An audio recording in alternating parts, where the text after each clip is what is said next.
How you doing, kiddo? Are you good? I hope so. It's October, so I thought I would read some Edgar Allan Poe. I'm going to read The Masque of the Red Death.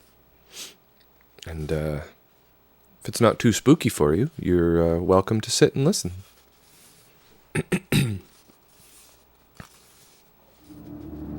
The Red Death had long devastated the country. No pestilence had ever been so fatal or so hideous. Blood was its avatar and its seal, the redness and horror of blood. There were sharp pains and sudden dizziness, and then profuse bleeding at the pores with dissolution. The scarlet stains upon the body, and especially upon the face of the victim, were the pest ban which shut him out from the aid and from the sympathy of his fellow men. And the whole seizure, progress, and termination of the disease were the incidents of half an hour. But the Prince Prospero was happy and dauntless and sagacious. When his dominions were half depopulated, he summoned to his presence 1,000 hale and light-hearted friends from among the knights and dames of his court, and with these retired to the deep seclusion of one of his castellated abbeys. This was an extensive and magnificent structure, the creation of the prince's own eccentric yet august taste.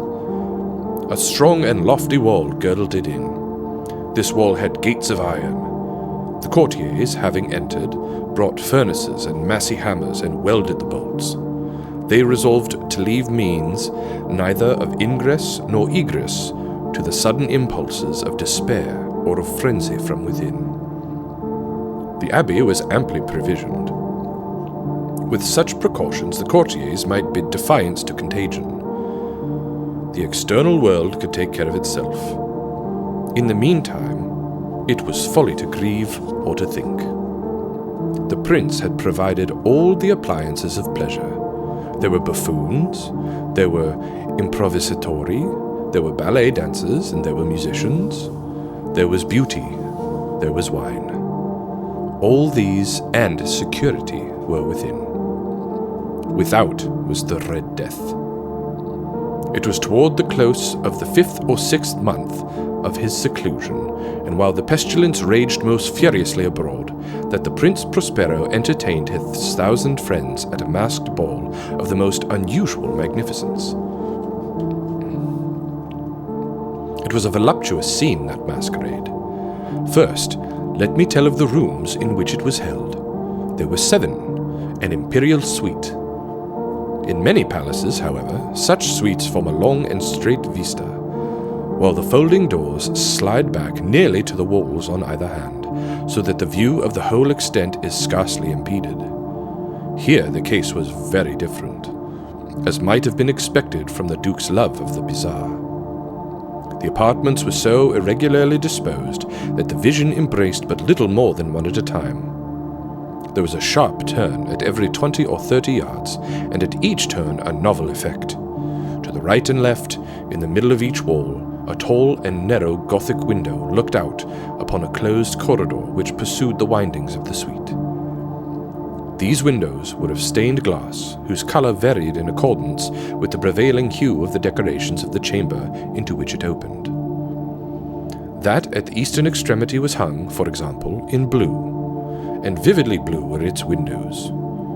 The second chamber was purple in its ornaments and tapestries, and here the panes were purple. The third was green throughout, and so were the casements.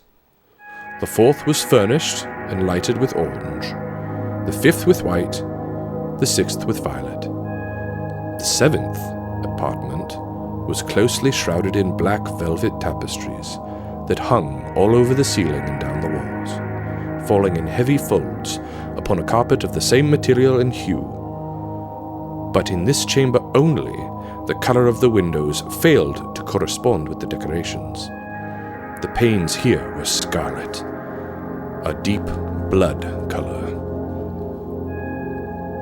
Now in no one of the 7 apartments was there any lamp or candelabrum. Amid the profusion of golden ornaments that lay scattered to and fro or depended from the roof, There was no light of any kind emanating from lamp or candle within the suite of chambers. But in the corridors that followed the suite there stood, opposite to each window, a heavy tripod, bearing a brazier of fire that projected its rays through the tinted glass and so glaringly illumined the room. And thus were produced a multitude of gaudy and fantastic appearances. But in the western or black chamber the effect of the firelight that streamed upon the dark hangings through the blood-tinted panes was ghastly in the extreme, and produced so wild a look upon the countenances of those who entered, that there were few of the company bold enough to set foot within its precincts at all. It was in this apartment also that there stood against the western wall a gigantic clock of ebony. Its pendulum swung to and fro, with a dull, heavy, monotonous clang. And when the minute hand made the circuit of the face, and the hour was to be stricken, there came from the brazen lungs of the clock a sound which was clear and loud and deep and exceedingly musical, but of so peculiar a note and emphasis that at each lapse of an hour the musicians of the orchestra were constrained to pause momentarily in their performance to hearken to the sound. And thus the waltzers perforce ceased their evolutions, and there was a brief disconcert of the whole gay company. And, while the chimes of the clock yet rang, it was observed that the giddiest grew pale, and the more aged and sedate passed their hands over their brows, as if in confused reverie or meditation. But when the echoes had fully ceased, a light laughter at once pervaded the assembly. The musicians looked at each other and smiled, as if at their own nervousness and folly, and made whispering vows, each to the other, that the next chiming of the clock should produce in them no similar emotion. And then, after the lapse of 60 minutes, which embrace 3,600 seconds of the time that flies, there came yet another chiming of the clock. And then were the same disconcert and tremulousness and meditation as before. But in spite of these things, it was a gay and magnificent revel. The tastes of the Duke were peculiar. He had a fine eye for colours and effects. He disregarded the decora of mere fashion. His plans were bold and fiery, and his conceptions glowed with barbaric lustre. There are some who would have thought him mad. His followers felt that he was not. It was necessary to hear and see and touch him to be sure that he was not. He had directed, in great part, the movable embellishments of the 7 chambers, upon occasion of his great fate, and it was his own guiding taste which had given character to the masquerades. Be sure they were grotesque. There were much glare and glitter and piquancy and phantasm, much of what has been since seen in Hernani. There were arabesque figures with unsuited limbs and appointments. There were delirious fancies such as the madman fashions. There were much of the beautiful, much of the wanton, much of the bizarre, something of the terrible, and not even a little that which might have excited disgust. To and fro in the 7 chambers there stalked, in fact, a multitude of dreams. And these, the dreams, writhed in and about, taking hue from the rooms, and causing the wild music of the orchestra to seem as the echo of their steps. And anon, there strikes the ebony clock which stands in the hall of the velvet, and then for a moment all is still, and all is silent, save the voice of the clock. The dreams are stiff frozen as they stand, but the echoes of the chime die away. They have endured but an instant, and a light, half-subdued laughter floats after them as they depart.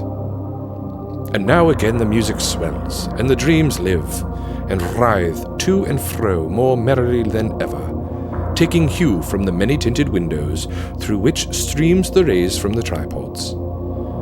But to the chamber, which lies most westwardly of the 7, there are now none of the maskers who venture. For the night is waning away, and there flows a ruddier light through the blood-coloured panes, and the blackness of the sable drapery appalls. And to him whose foot falls upon the sable carpet, there comes from the near clock of ebony a muffled peal, more solemnly emphatic than any which reaches their ears who indulged in the more remote gaieties of the other apartments. But these other apartments were densely crowded, and in them beat feverishly the heart of life, and the revel went whirringly on, until at length there commenced the sounding of midnight upon the clock. And when the music ceased, as I have told, and the evolutions of the waltzes were quieted, and there was an uneasy cessation of all things as before. But now there were 12 strokes to be sounded by the bell of the clock, and thus it happened, perhaps, that more of thought crept, with more of time, into the meditations of the thoughtful among those who revelled. And thus too it happened, perhaps, that before the last echoes of the last chime had utterly sunk into silence, there were many individuals in the crowd who had found leisure to become aware of the presence of a masked figure, which had arrested the attention of no single individual before. And the rumor of this new presence having spread itself whisperingly around, there arose at length from the whole company a buzz or murmur, expressive of disapprobation and surprise, then finally of terror, of horror, and of disgust. In an assembly of phantasms such as I have painted, it may well be supposed that no ordinary appearance could have excited such sensation. In truth, the masquerade license of the night was nearly unlimited. But the figure in question had out-Heroded Herod, and gone beyond the bounds of even the prince's indefinite decorum. There are chords in the hearts of the most reckless which cannot be touched without emotion. Even with the utterly lost, to whom life and death are equally jests, there are matters of which no jest can be made. The whole company, indeed, seemed now deeply to feel that in the costume and bearing of the stranger neither wit nor propriety existed. The figure was tall and gaunt, and shrouded from head to foot in the habiliments of the grave. The mask which concealed the visage was made so nearly to resemble the countenance of a stiffened corpse that the closest scrutiny must have had difficulty in detecting the cheat. And yet all this might have been endured, if not approved, by the mad revellers around. But the mummer had gone so far as to assume the type of the Red Death. His vesture was dabbled in blood, and his broad brow, with all the features of the face, was besprinkled with the scarlet horror. When the eyes of Prince Prospero fell upon this spectral image, which, with a slow and solemn movement, as if it more fully to sustain its role, stopped to and fro among the waltzers, he was seen to be convulsed in the first moment with a strong shudder, either of terror or distaste, but in the next his brow reddened with rage. "Who dares?" he demanded hoarsely of the courtiers who stood near him. "Who dares insult us with this blasphemous mockery? Seize him and unmask him, that we may know whom we have to hang at sunrise from the battlements." It was in the eastern or blue chamber in which stood the Prince Prospero, as he uttered these words. They rang throughout the 7 rooms loudly and clearly, for the prince was a bold and robust man, and the music had become hushed at the wave of his hand. It was in the blue room where stood the prince with a group of pale courtiers by his side.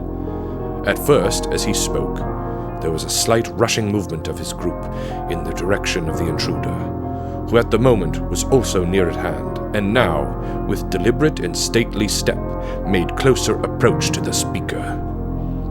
But from a certain nameless awe, with which the mad assumptions of the mummer had inspired the whole party, there were found none who put forth hand to seize him, so that, unimpeded, he passed within a yard of the prince's person, and, while the vast assembly, as if with one impulse, shrank from the centers of the room to the walls, he made his way, uninterruptedly, but with the same solemn and measured step which had distinguished him from the first.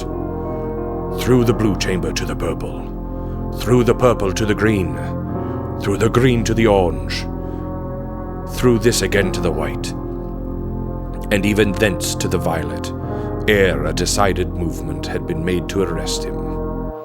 It was then, however, that the Prince Prospero, maddening with rage and the shame of his own momentary cowardice, rushed hurriedly through the 6 chambers, while none followed him on account of a deadly terror that had seized upon all.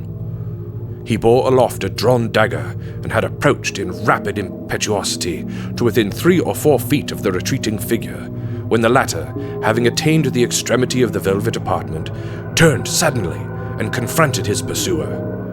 There was a sharp cry, and the dagger dropped, gleaming upon the sable carpet, upon which, instantly afterward, fell prostrate in death the Prince Prospero.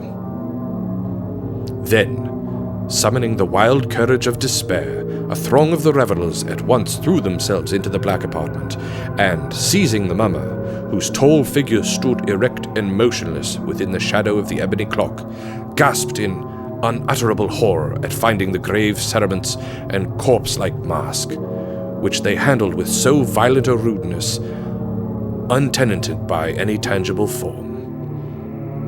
And now was acknowledged the presence of the Red Death. He had come like a thief in the night, and one by one dropped the revelers in the blood-bedewed holes of their revel, and died each in the despairing posture of his fall. And the life of the ebony clock went out with that of the last of the gay, and the flames of the tripods expired, and darkness and decay and the Red Death held illimitable dominion over all.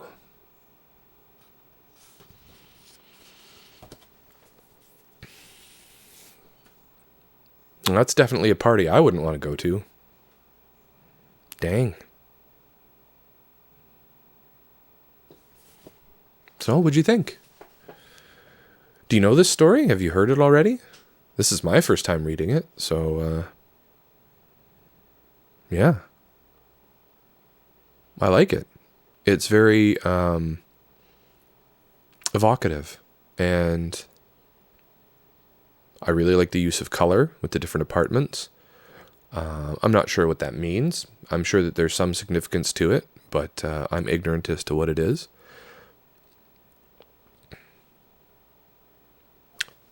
That was my introduction to Poe. Maybe it was yours too, or maybe you're very familiar. Either way, I hope you enjoyed it. Thanks so much for listening, kiddo. Have a great day, okay? Bye-bye.